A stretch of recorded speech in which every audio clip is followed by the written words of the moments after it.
Welcome back to Black Magic Sorcerer's Altar Tour. And after giving some deep consideration to a few things, I think I really set it back up to how I want it to be set up. So here's just a quick look. I have my demonic sigils in their own special place with special consecrated sword.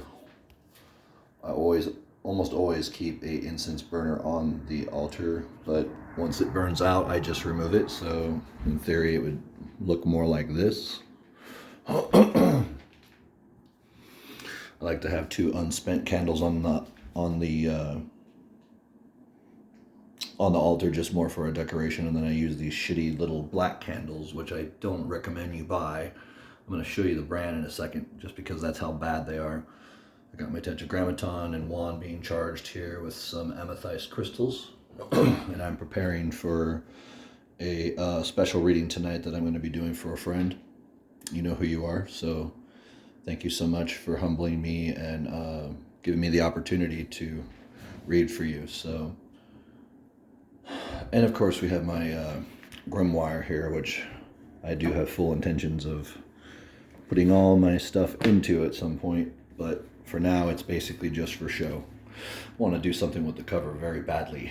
I want to learn more about how to engrave books, just like the way you see a regular book that has print on it. I want to learn how to do that because this is such a nice kind of material. It's not leather, but it's pretty durable, and the pages in here are very thick. It's just an artist sketchbook, but it is one massive one, and it reminds me of this picture here. It looks about the same size. I don't know where the hell he got a book like that.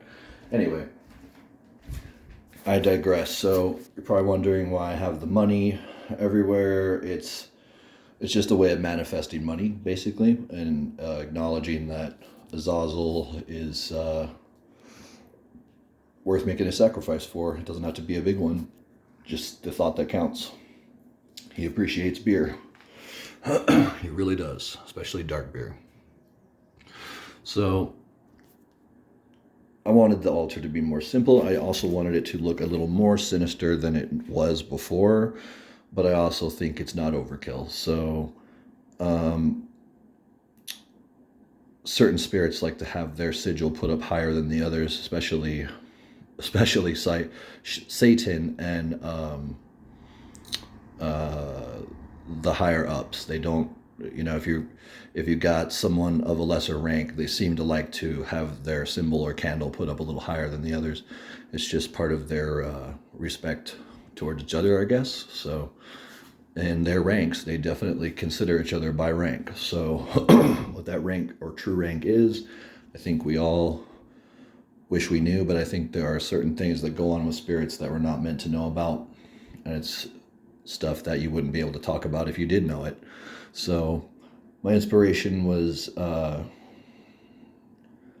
really just, I think, from Azazel today. I think it makes sense to make an altar that's in honor of someone who has helped you. And all the spirits have helped me, but I feel like Azazel's the one that's been there kind of allowing things to happen so that lesser subordinate spirits, him, Beelzebub, Lucifer, all those higher ups, they have to be aware of what's going on. Even if you're using lesser spirits, those spirits do have to, in a way, know what you're up to, because you're using their army for your bidding. Don't forget that.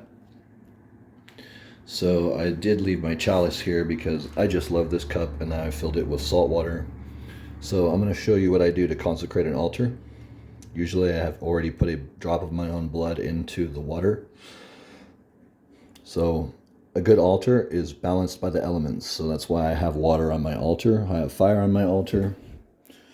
The wand represents air and fire. The pentacle represents earth. The sword is a combination of, I would say, fire and air and earth, because it's made of the elements. Obviously, the incense burner is fire. So you just want to always keep those things in mind. You can literally either just have those four things on your altar, like you could have a bowl of dirt. I just don't see the point of having a bowl of dirt on my altar.